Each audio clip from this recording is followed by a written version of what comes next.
On today's show, what are the reasons behind Jayson Tatum's DNPs for Team USA throughout this gold medal Olympic run? What impacts will they have on the team moving forward? And we do our best to predict the 5 starters for Team USA in the 2028 Olympics. It's all coming up on today's Locked On NBA.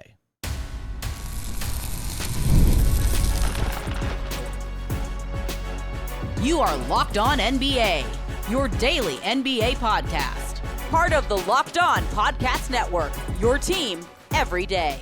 What's up and welcome to another edition of Locked On NBA, the biggest stories with the local experts. I'm your host, Jackson Gatlin, also host of Locked On Rockets right here on the Locked On Podcast Network, your team every day. Now, today's episode is brought to you by eBay Motors.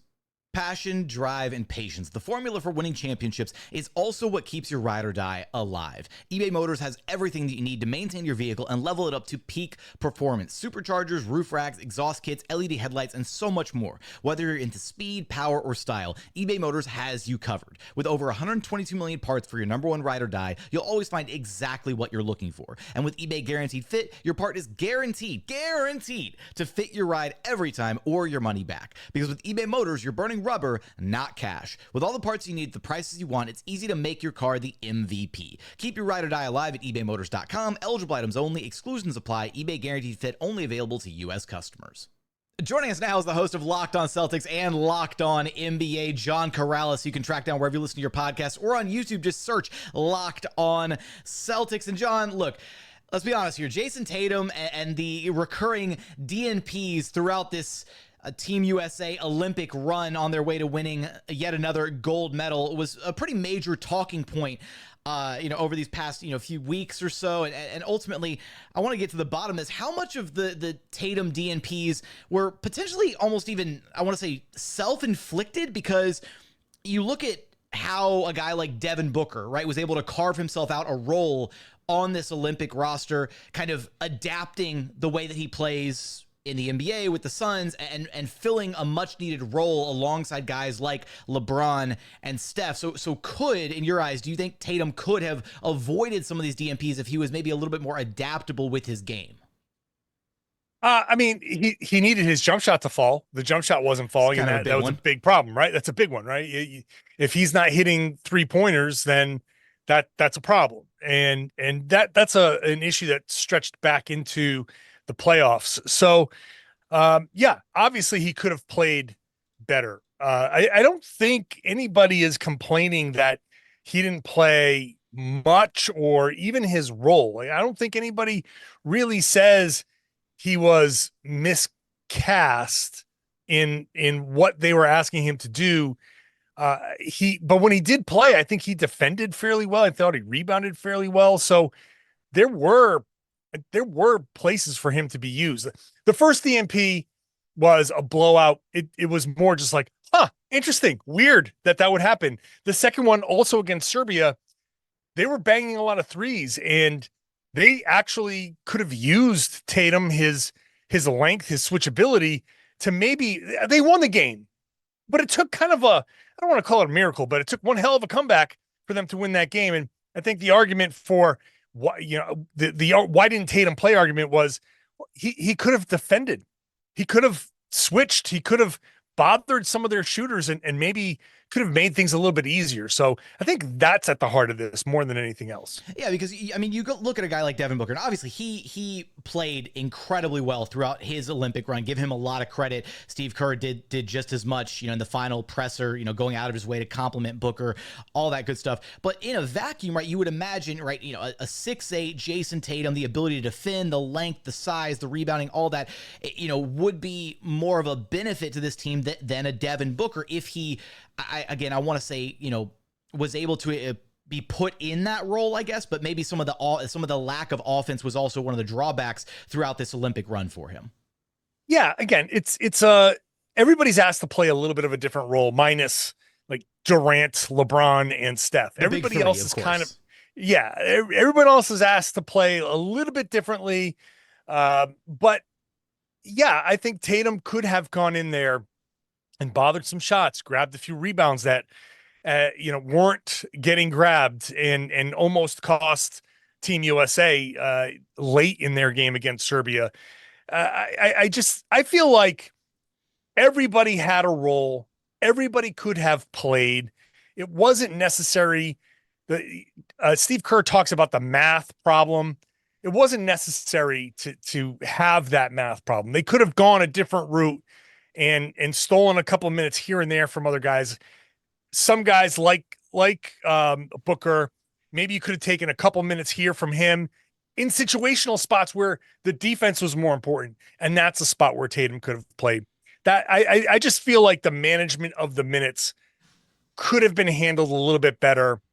And we wouldn't have this question of disrespect and Jayson Tatum, saying, I don't even know. Basically, I don't even know if I'm going to play in 2028. Like you didn't need to have that be the case. Yeah, it feels like that storyline could have been avoided, but you kind of look at how this whole situation was handled, and I think it's fair to say it was probably handled pretty poorly across the board.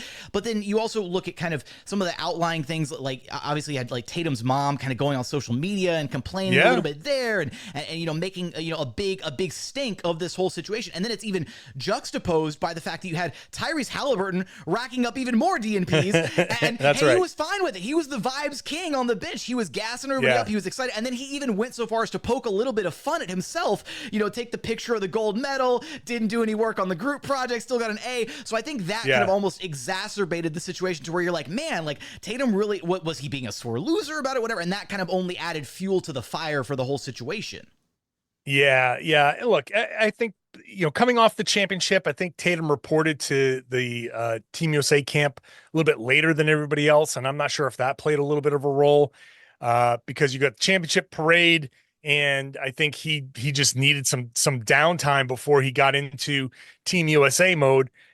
But I don't know if that played a role or not. But yeah, the storyline could have been a little bit different. And I guess one of my arguments here is that if you knew going in that, well, we're not going to be able to play everybody, then don't take somebody like Jayson Tatum. Take who has probably high expectations for himself, right? Like coming off a championship run, coming off, being all NBA player, like that's tough. Yeah, like that's a guy that when you put him on the team, he expects to play. Mm-hmm. If you're not going to play, if you're saying we're going to play these guys and Tatum, maybe not, then you know what? Don't put Tatum on the team.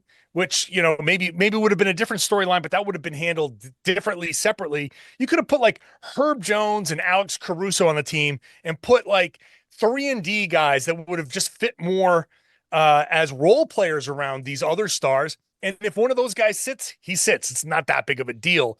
So I think that plays to future construction of this team, where the old model of let's just get 10, 11 of the top players in the NBA and we'll see if they can fit, and the talent will overcome a lot of that. I think we're seeing that the talent is, it's overcoming things, but you don't want talented guys sitting, and you don't want these question marks against similarly, not quite, but closely talented teams that have a bunch of NBA players.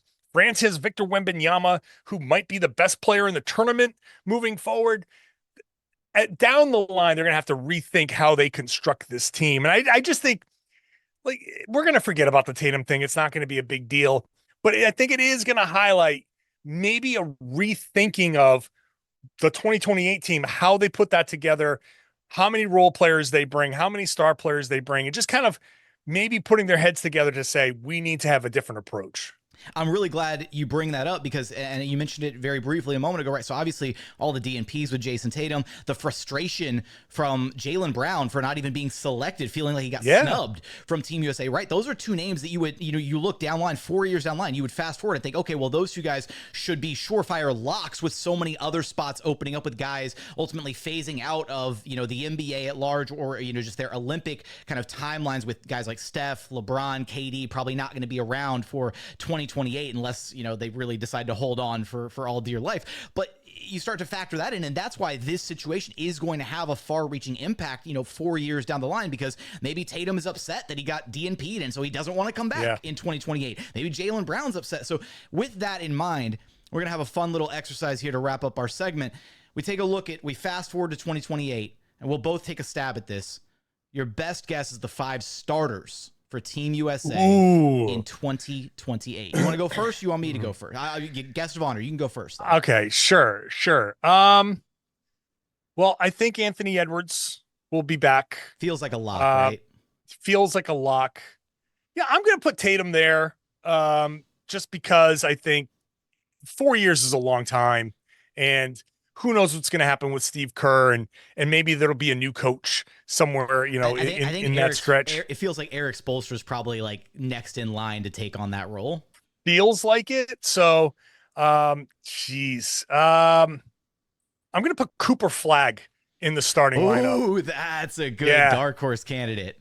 Yeah. I mean, the way he played against these guys, in 4 years, he'll be at the end of his rookie contract. I think he's just going to be so good. Then, the next ones are going to be tough. I might go Tyrese Maxey. And so what do we got? I got Maxey, Flagg, Tatum, Edwards. We need a big. How about Chet Holmgren? Let's carry Chet versus Wemby into the Olympics. USA versus France. We've got to carry that rivalry in. I'm going to put Chet Holmgren as my starting center. I love that lineup. I love the Cooper Flagg pick. I'm going to go a slightly different direction, though. I'm going to go with, I think, especially based on just, we talked about him momentarily a minute ago, but Tyrese Halliburton, right, kind of paid his dues this Olympic run. I think he'll be back. I think if Steph Curry didn't exist, right, he plays that role almost as well as Steph Curry could, right? Lights out three-point shooter, great facilitator for the team. So I'm going backcourt, Halliburton, Anthony Edwards as well back there. I do wonder, and I'm going to go the route that maybe Tatum and Brown, a little frustrated with how things played out this time around 2024, that neither of them want to have anything to do with Olympic basketball in 2028. So I'm actually going to go Mikal Bridges at the small forward spot. Okay, sure. And then I'm going to toss in Zion Williamson at the 4. Yeah. Obviously, injury, health permitting, all that. And then I likewise, I'm going to go Chet Holmgren at the 5. I think that's a really strong 5-man lineup, complements each other incredibly well. And it would be a ton of fun to watch the Chet Holmgren, Victor Wembanyama kind of a big man tower rivalry, extend overseas. I was looking at this and saying, if we're just talking, you mentioned starters, and I have a list of players that I'm wondering if they're going to be on this team. 4 years from now, who knows how it's going to be. The thing about Zion, who is absolutely a force, obviously, the 5 fouls in international play is an interesting thing. And I don't know how that would affect him. And just the shooting, like you could play off of him, and with the lack of a 3-second call, defensive 3 seconds, you can pack the paint against Zion, and he's still Zion. He's going to be great. If he's healthy and he's able to do that, that's another thing. Are they going to want to have him playing in these types of tournaments, considering his health issues? But certainly a great choice. You got players like Paolo Banchero, who's going to make a case for himself. John Morant. John Morant is going to make a case for himself. Brunson's another one who could be in play for the guard position. And then you got guys like Cade Cunningham. What's he going to be like in 4 years? He's only 22 years old. There's a lot to learn in 4 years. How's he going to be? What's Scotty Barnes going to turn into in a few years? Jaime Jaquez is a guy who was on the select team that's going to be a really good player. Role players like Brandon Pajemski, those guys. I just feel like there's going to have to be more of a mix of guys who play different roles that fit. You look at France and Germany and Canada and how good they were. Obviously, a couple of those teams, like Canada, had glaring holes in the front court, but they had guys who kind of knew their roles. And USA is going to have to think more of proper roster construction. Okay, these are going to be our scorers and kind of unquestioned scorers. We're not going to have to ask a scorer to be a facilitator. We're going to have our facilitators, and we're going to have like 4, 4, and 4. We're going to have our bigs. We're going to have our facilitators. We're going to have our scorers, our shooters, and we're just going to be able to mix those up. However, and that I think is going to have to be, they're going to have to pay attention to that, man, because international basketball is just about caught up. And like we said, with Wemby as perhaps the best player in that tournament moving forward when they get to LA, if he's the best player and if he's reaching his full potential at 24, 25 at that point, that team's going to be hard to beat. USA is not going to come in as the absolute favorite. So they're going to have to figure out strategically how to put this roster together. Grant Hill has a hell of a job ahead of him. Yeah, it's gonna be a ton of fun to witness and to watch play out, and trying to see how this year's Olympic storylines with Jayson Tatum, Jaylen Brown, and so many other names impact the roster construction down the line. You're gonna have us covered for all that and so much more over at Locked On Celtics. John, thanks for stopping by Locked On NBA with me. You got it, my man.